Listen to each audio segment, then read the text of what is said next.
According to recent estimates, there are more than 40 million decks in the U.S. that are over 20 years old. While most of them were built well before any balcony code requirements were required by the states, many of those have not been updated or repaired in years. And this creates a dangerous situation for residents, tenants, building owners, and managers alike. Welcome to Your Landlord Resource Podcast. Many moons ago, when I started as a landlord, I was as green as it gets. I may have had my real estate license, but I lacked confidence and the hands-on experience needed when it came to dealing with tenants, leases, maintenance, and bookkeeping.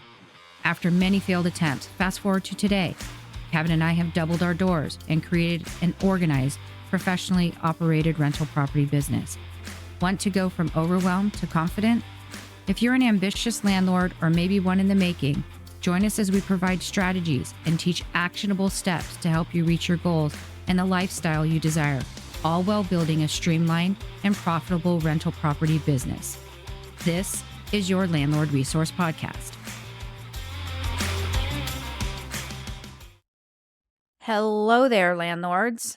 Welcome and thank you for listening to the Your Landlord Resource Podcast. I'm Stacy and I'm here with Kevin. Hey there. So today we are discussing a California law, SB 721, which is about decks and balconies, otherwise known in the state as the Deck and Balcony Law. But before you non-California people disconnect, I want you to listen to what we have to say. Now you might be wondering, why should landlords in other states care about a California law? The reason we're talking about this state-specific law is because other states are now working to implement it as well. The thing is, laws like SB 721 often set a precedent for the rest of the country. They address critical safety issues that can have wide-reaching implications. So, understanding and learning from such legislation can help landlords nationwide operate safer rental property. It's similar to laws about smoke detectors, lead-based paint, mold, bed bugs, etc., which all started in different states over the years. And this law will soon be presented to other Senates to have legal ramifications against landlords who are not inspecting their decks and balconies. So, regardless of if you own property in California or not, this is something that all landlords need to know about, even if it's just for something to look for with preventative maintenance. Yeah, California may be the first state, but other states will soon follow suit. Let me talk a little bit about how this law came to fruition. So, back in 2015, 6 college students died from a dry-rotted balcony that collapsed in Berkeley, California. During a post-collapse evaluation, experts discovered that the balcony had been inadequately waterproofed and that the balcony's load-bearing wood frame had rotted, compromising its structural integrity. The inspection also found that the property manager had delayed maintenance despite clear indications of water damage. They ruled that the balcony collapse could have been avoided if only the property owner had completed the needed maintenance. The victims' families won a multi-million-dollar settlement against the property management company in charge of the apartment building and the owners of the building. The tragedy and subsequent legal battle sparked a nationwide conversation about who is responsible for residential building safety and structural integrity. And it's not just that one event. In 2021, a deck collapsed, injuring 9 people who fell onto a rocky shore of the ocean in California. In Chicago, 13 people died and over 50 were injured as a result of a balcony collapse, as well as similar events happening in New York, New Jersey, Virginia, and Arkansas. And according to our research, at least 1 deck collapses per year with a reported death or serious injury. Effective September 2018, California enacted Senate Bill 721, the Deck and Balcony Law. Where today we will discuss the law and how it pertains to California landlords, let's take a minute to see how this could affect you if you own properties or may someday own properties with a deck, balcony, walkway, or entrance over 6 feet off the ground. Yeah, so the following information pertains specifically to California rental property owners. However, deaths and injuries from unsafe decks and balconies are happening everywhere, and all landlords should be aware of the standards of how the California deck and balcony law affects the rental property, regardless of what state it resides in. So, California rental property owners with 3 or more units in a multifamily complex must adhere to this ordinance. Single family homes and duplexes are excluded, but again, this is something that would fall under risk management for owning and operating a business, specifically a rental property business. Condominium complexes fall under a different health and safety code, SB 326. So, for questions regarding condos, contact your homeowners association because this law has nothing to do with rental properties. It covers all condos. And a little side note on this: a close family friend is the president of his condominium board and asked us about this law and how it pertained to our rentals. He was telling us that for their condo complex alone, they were looking at bids in the millions. So, this is not some small time ordinance. There's big money involved. Also, many cities with rent control ordinances likely have addressed this law. For instance, San Francisco covers this inspection law under their Housing Code 604, which supersedes the state level law. And frankly, all landlords or rental property owners who own a property with a deck, balcony, or walkway over 6 feet should check locally to see if there is a law in place. You can find this easily by Googling Health and Safety Code for decks and balconies, and then you add your city or county name. So, what does the deck and balcony law encompass? This law applies to exterior decks, balconies, and walkways above 6 feet in height. As per legislation, and I quote, "The purpose of this inspection is to determine that the exterior elevated elements and their associated waterproofing elements are in generally safe condition, adequate working order, and free from any hazardous condition caused by fungus, deterioration, decay, or improper altercation to the extent that the life, limb, health, property, safety, or welfare of the public or the occupants is not in danger." Whew. There's Yeah, a long one. that's a mouthful. Exterior elevated elements, or EEE, include decks, porches, stairways, walkways, and any other entry structure elevated more than 6 feet above ground level. Here's the deal, though. Where this law came into effect in 2018, property owners have until January 1, 2025 to get their complexes inspected and remediate any issues found and noted in the inspection report. A lot of landlords have dragged their feet on this, and now proper inspectors are getting stretched real thin. So, this is why, if you're a California landlord with a deck, walkway, or balcony over 6 feet off the ground, we suggest you start now. Here are some more specifics of the inspections needed. The inspection report must be delivered to the property owner within 45 days. Reports must include the condition of the exterior elevated elements, expectations of the projected service life, recommendations of additional inspections, for example, destructive testing. Cantilever framing is usually covered, and concealed framing must be open to properly inspect, and photos of the issues found. There are exceptions should the inspector find an emergency issue. For instance, a loose railing may temporarily be secured until proper permits can be issued. In this case, the inspector would provide the owner with the inspection report within 15 days to expedite the permit and repair process. If the property does not pass the inspection and there is no immediate danger, the owner has 120 days to apply for a permit to repair the found issues. They then have an additional 120 days to complete the repairs and have the final inspection by the city. So, after the rental property owner receives the inspection results, they have 240 days, or roughly 8 months, to remedy the issues found. So, you guys, you can see why we're trying to light a fire under your butts on this. If you start this process today, 240 days is bringing us to August of this year, leaving only 4 months until January of 2025, when all these inspections must be completed, or rental property owners are going to start receiving fines. There's almost 500,000 apartment facilities in California, but only 200 building inspectors are qualified to perform SB 721 inspections. And of course, that doesn't include other options, but we're just trying to put timing into perspective for you. If once completed your inspection found no issues, fantastic. However, inspections now need to occur every 6 years from the date of that initial inspection. So let's talk a little bit about who can perform these inspections. And this is where the law gets a little tricky. Here's a list of who are authorized to do the deck and balcony inspections.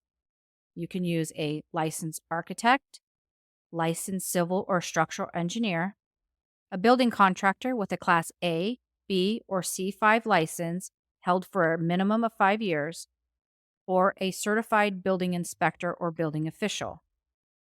And this next portion of the law could make things a little bit difficult for you. It states that if you use a licensed contractor, which is great because we have our guy, that same contractor may not perform the work to remedy any problems or issues that are found. And furthermore, if you choose to use a certified building inspector, you may not use someone employed in the local institution or city at the time of that inspection. And lastly, whoever does the inspection cannot refer you to a contractor due to a conflict of interest. This law has a lot of specifics, and we understand why, but it really does make the smaller rental property owners have to jump through some hoops to comply. There are several companies out there that can perform the inspections.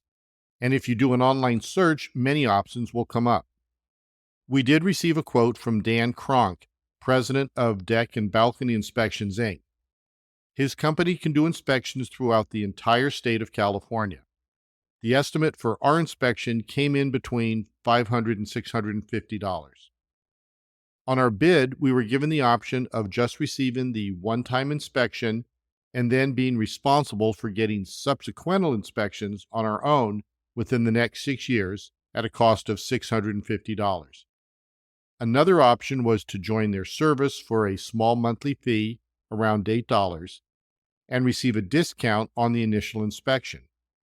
Additionally, there would be no reinspection fees for additional inspections that have to occur every 6 years, and we'd have access to an online portal where inspection reports are kept and adapted as work is performed. So that $8 fee comes to $576 over 6 years, and then I believe there is a fee for the initial inspection around $500. Don't quote me on that last part. Please keep in mind that inspection fees will vary from complex to complex. For example, our sixplex has exterior stairways, and there are no hidden cantilever areas within walls that may require additional work from the inspector. Dan was nice enough to allow us to provide his resource, Apartment Maintenance Guide on Deck and Balcony Inspections, just for you. This 17-page guide discusses exterior maintenance that apartment owners should be doing to avoid larger, more expensive issues from arising in the future. Where this is focused on multifamily, this guide is helpful with learning about things like identifying dry rot. So even if you have a single-family home or duplex, download it and check it out. Who knows? Maybe someday you'll scale up to multifamily and it'll come in handy then. We have linked it in the show notes for you to download and check out.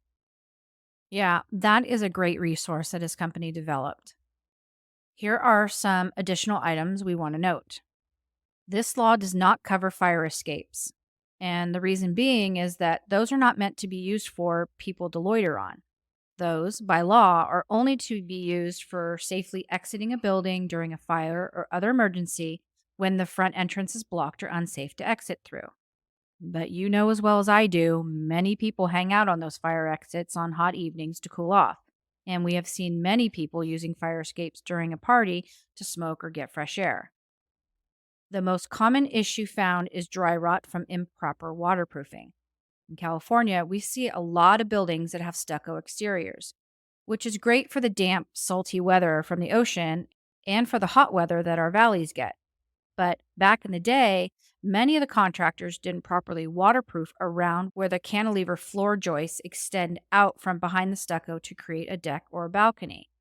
And Kevin and I have this problem at our home, and our concern is that we have to open up the stucco to properly do the repairs, and we don't know how deep or far back that dry rock goes, so we tabled it.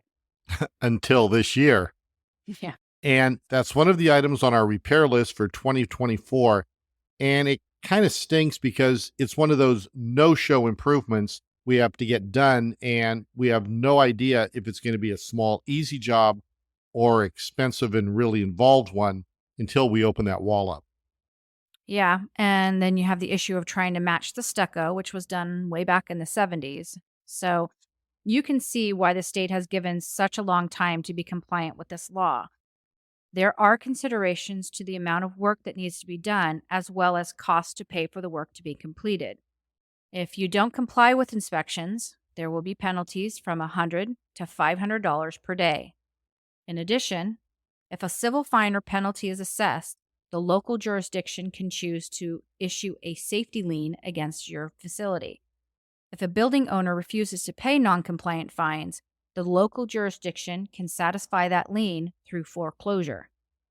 Let's talk about recovery of enforcement costs. So, under SB 721, local enforcement agencies can recover enforcement costs from landlords, property owners, and property managers. Noncompliance can affect your liability insurance as well.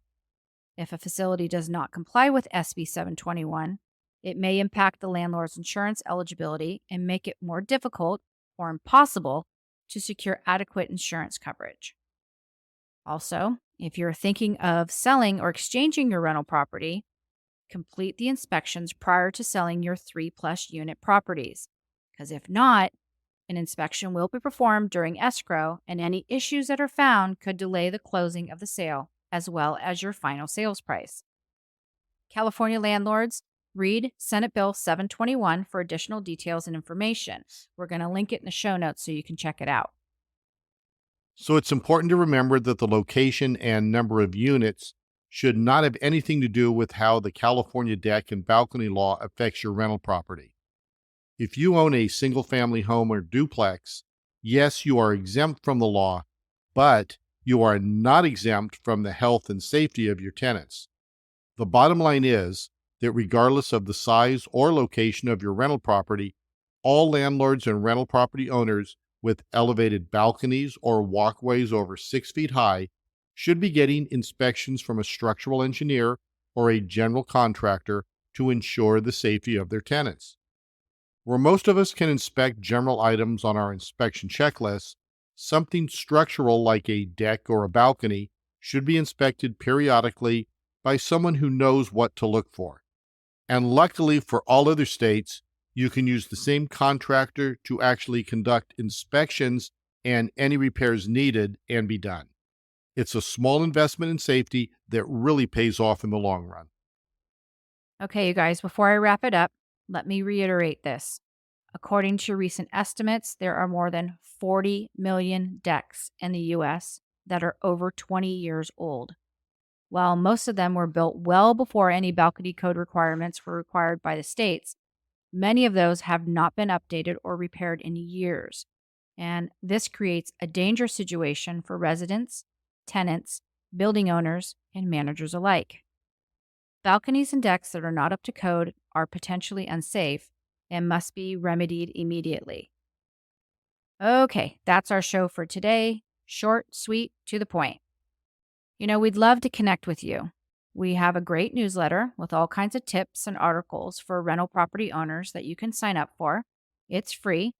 We will link it in the show notes along with the links to our Facebook group and social media sites. And lastly, if you love what you hear, would you do us a huge favor and leave us a kind review so we can continue to reach other rental property owners? We really need other listeners to know how our podcast has helped you and what you love about listening to us each week. You can find the link in the show notes for your review. While you're at it, would you also follow or subscribe on your favorite podcast platform? Because your downloads each week allow us to grow and reach other self-managing landlords. Here's to hoping that your 2024 has started off great. Thanks for listening, and until next time, you've got this, landlords.